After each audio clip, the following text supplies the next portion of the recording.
Hi, Ryan Smillie here from I Private Wealth and Left Financial.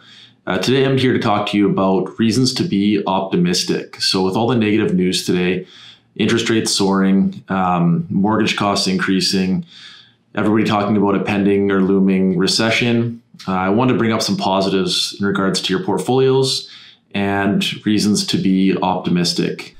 3 reasons I believe you should be optimistic about your portfolio. Interest rates have substantially increased on fixed income investments.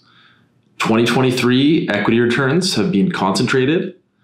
Quality Canadian companies are paying attractive dividends.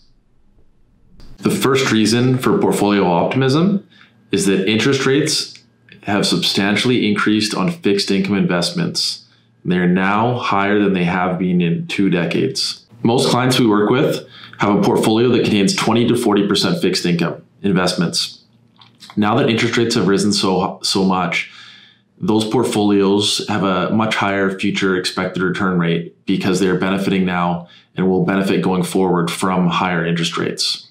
2 years ago, interest-bearing investments were yielding between 1% and 3%, whereas today our core fixed income holdings are yielding 5+%. And those would be the Majestic Global Income Fund and TD Fixed Income Pool. You can visually see on the graph the rate increases showing the aggregate bond rates in Canada increasing over the past 3 years. Many of our core fixed income holdings have a duration of 7 to 8 years, which means that if rates stay the same, you'll be expected to get roughly 5% on those fixed income holdings for the next 7 to 8 years. And if rates go down, then your expected return is actually higher, whereas you will lose a little bit if rates do increase, but we see that the most likely scenario is that rates either stay steady or drop off a little bit rather than going up a substantial amount from here on in. Moving on to reason 2 for optimism is that equity returns have been concentrated in 2023. This year's market rebound has largely been a market rebound of the mega caps, leaving many companies still undervalued and primed for purchase. To highlight the impact of the mega caps and the volatility over the past couple of years, I have graphed their performance relative to the S&P 500. So that's Facebook, Meta, Apple, Nvidia, Amazon, Tesla, Alphabet, and looked at them versus the S&P 500. So if you go back, you go past this year and look back going to December 31st of 2021 to present, you can see that after their historic run up over the past 8 months here, they're still only outperforming the S&P 500 index by 5% over the past 20 months. This is because of their rapid drop off in 2022. So what you're really getting is average performance with extreme volatility if you're investing primarily in companies like this. Now, we will hold a little bit of these companies in some of our funds, but we're not going to overcommit to these types of investments that are extremely volatile.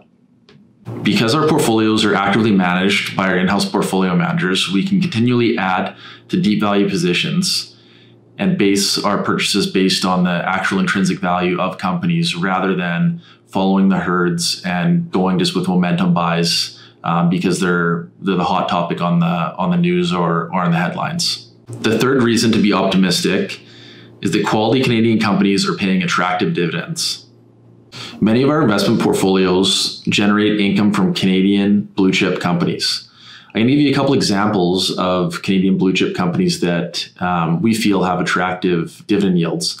So the first one is Scotiabank stock. So as I sit here today, August 21st, 2023, Scotiabank currently pays a 6.9% dividend yield.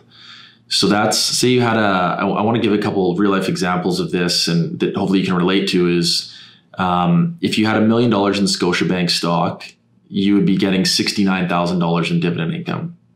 Now, if you compare this to rental income on $1 million home in Vancouver, maybe you're getting $36,000 in rental income. So we're approaching double the yield you'd get from the equivalent in rent. And that's not to mention the tax advantages of getting Canadian dividend income versus rental income. And I think that just shows how attractive the yields and the income streams are right now from some Canadian dividend payers. So I want to show you a 20-year chart of the TD Bank. So TD is our Office of Preferred Canadian Bank, which we hold for clients. Now, TD Bank has had some volatility over the past 18 months, just like RBC, Scotiabank, but we feel it has the best growth opportunities moving forward, as well as paying a solid dividend of 4.6%. And we believe it's the highest quality bank in Canada right now, with the most opportunity moving forward, while still paying a high dividend.